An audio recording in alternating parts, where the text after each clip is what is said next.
Human formation, local flourishing, and civilizational renewal.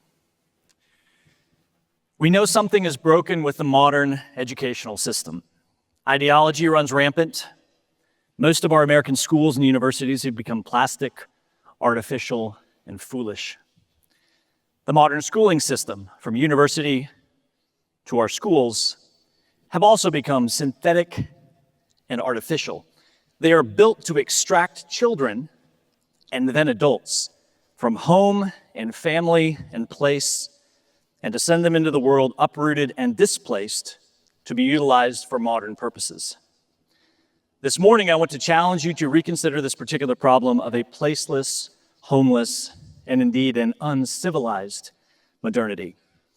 This goes beyond questions of our choice of curriculum and asks, to what end classical education? Is our pedagogy leading to a paideia that creates meaningful, lasting places? The seed of this question came to me sitting on a park bench at the University Gardens at Oxford. I was reading John Henry Newman's essays on the Benedictine schools and their role in medieval education and the formation of Christian culture in Europe. I read about the 800 abbeys and monasteries that saturated the English countryside. I read about the 10,000 monasteries and abbeys across Northern Europe. Every dot on those maps is a place like this Spanish monastery, centers of study deeply embedded in their communities, where everything from theology to medicine to agricultural advancements to political philosophy developed within a Christian paideia. Due to the rise of secularism and rationalism, Enlightenment revolutionaries sought to implement a policy of de-Christianization aimed at eradicating a Christian vision for society. The French Revolution, the Reign of Terror, and other cultural revolutions swept across Europe, and in 100 years, over 1,000 years of Christian heritage was wiped off the face of these places. In the process, we lost our cultural and sacramental imagination. Our heritage was suddenly deplaced. These monasteries and abbeys and cathedrals were not merely escapism, they were Christendom made manifest, built by the people who lived in and loved these places. And it seems to me that any movement of classical renewal would have to recapture this sense of place, and not only the forms of classical education. So let us spend a few minutes meditating on what it means to remember place as a centering point of classical formation. What if we, as classical educators, got serious about recentering place as core to classical education? What would happen if we began to question the myth that sends our friends and our family members, starting at university, far away to distant places never to return? If college education has become a fulcrum for the disintegration of families and communities, what if we could take education, rehumanize it, and relocalize it? Take, for example, the aberration of the modern teacher college. Why indeed are we ripping our best young teachers out of their place, breaking their sense of wonder, then sending them to an educational environment that crushes their souls? Why don't we train them within our communities, within our schools, for the benefit of our own children? In other words, why have you, classical schools, limited yourself to a modern K-12 paradigm? Are you not, in fact, the center of human formation in your community? Is there a better option? Consider our modern seminaries. When did we start removing pastors from their places, sending them elsewhere to be trained, and then deploying them to other places where they live alone and isolated? The same could be said for our lawyers, our civic leaders, our merchants, and our mothers. Why do we give cultural honor to this game of formational roulette? And why, if we do stay, do we accept the shame category of becoming the hometown rube or the local loser, stuck in our places?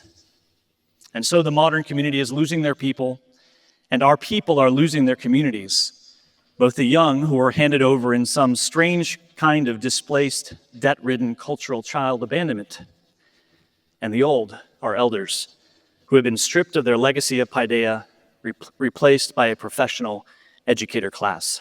And we, classical educators, perpetuate this cycle. The fact is that most people I talk with, even from a classical school, have a very difficult time envisioning the future beyond their child's high school graduation as it pertains to the health and future of their family, their community, and their place. For many classical schools, the well-formed, virtuous child has become the end game, but to what end and to the benefit of whom? Are we in the end merely college prep schools, with each graduated and extracted child a notch on our school's belt? Are we only a beautiful bangle dangling from the modern forehead? Or are we ready to renew a vision for a deeply placed paideia, for this is how you build lasting civilizations?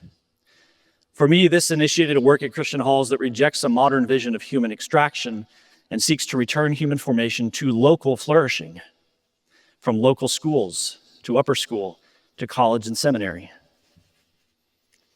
to the trades, deployed into hometown communities for true civilizational renewal. Since 2021, we've been able to partner with groups like the ACCS and over a dozen universities and to begin rebuilding place-based K-3 university formation in hundreds of communities across North America. I'd love to talk with you later about how this could happen in your place. But is it possible to rebuild the monastery? Can we find the local equivalent of an Oxford tutor willing to serve their place? The abbot for his abbey? The answer is indeed in this very room. Those of us who have committed ourselves to both the Christian intellectual life and also to life in place. Yes, this would require a major shift in our cultural affections. Classical school headmasters, teachers, and parents, can we reject a mindset in which we validate ourselves through secular means? Must we track and seek the approval of the secular universities for our honor? Rather than tracking how many of your classical schools go to the Ivies or R1 universities, are you, headmasters and your guidance counselors, inciting, tracking, and honoring how many of your students enter into local civic life, build local businesses, build local families, and embody the very paideia you've been teaching? And to the churches, this vision of renewed places is our birthright, our inheritance, our legacy. But most of our churches and their leaders have given away the birthright of human formation, outsourced to unworthy stewards. We stand and applaud as our high school graduates walk off the stage of our churches, never to return.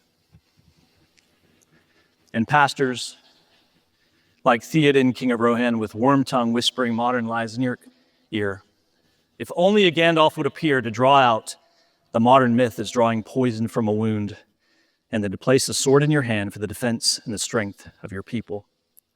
The flourishing place formed in Christ for his kingdom is your legacy.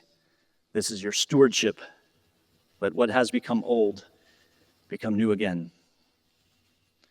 For you see, the logistical questions, accreditation, tutors, training, these are all solvable. This vision of place-based education is just an extension, in the end, of the classical school revival movement, but one that rejects the modernist vision that Paidean community must end at 18 years old to hand these souls to new masters. No, the deep problem is much deeper.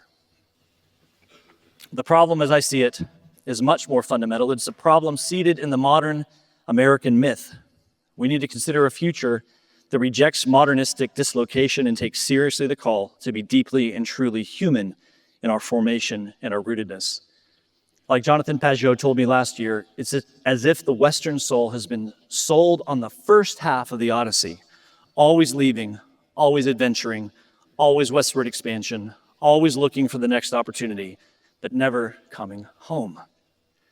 Penelope and Telemachus, they're waiting, but Odysseus never returns.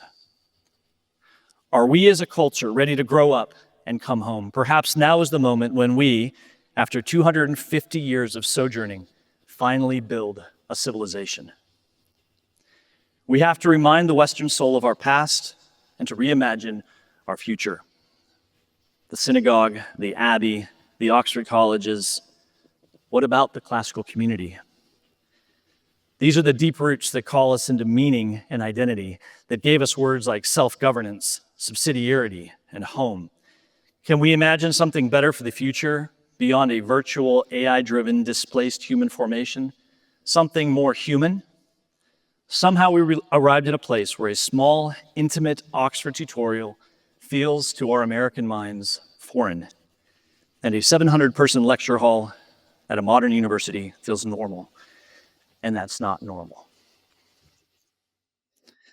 I'm a member of a group called the Ciceronian Society. Perhaps some of you are here as well. I commend its work to you. It has a motto: tradition, place, and things divine. What then is tradition? Well, it means to pass on, to hand over, like handing the car keys to your 16-year-old. And traditions are most powerful when built in place. Place is the context in which traditions make sense, that are taught, are deepened, and developed.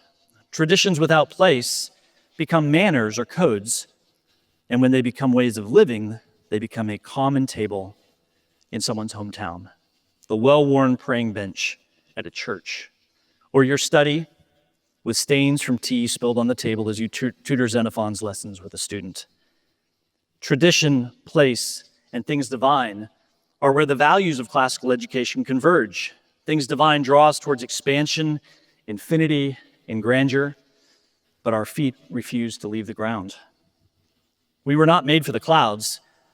We were made for the incarnation, for forest floors, sandboxes, garden soil, and the rough, oily concrete of a garage floor, asking our child to hand us the 10-millimeter socket.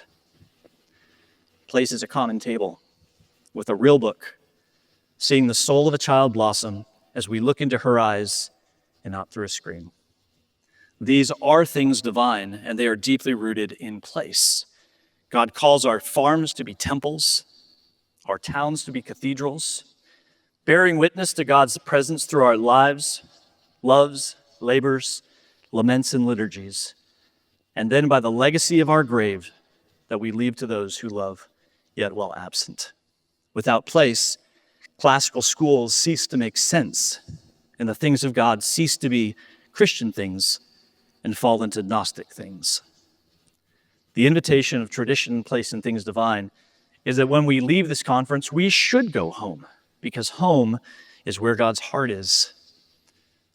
So what can this association do, whether you as a member or we collectively, to create the work, to rebuild the imagination, to resow our tradition, and to reroute our people into real places? As you teach and write, as you model paideia, to create truly Christian culture is to live in such a way that recenters our affections, not on the values of the surrounding culture, but on love for our people, now and those who will come, and the places where they will live and love. I have centered place in my work at Christian Halls. The reason I love the ACCS is that ultimately, classical Christian paideia must be understood and defined as well-formed people that inhabit flourishing places, called by a God who, after all, first met us in a garden, and to rebuild a Christ-shaped kingdom in place. Because, friends of this association, when you combine tradition and things divine, place finally becomes home. Thank you.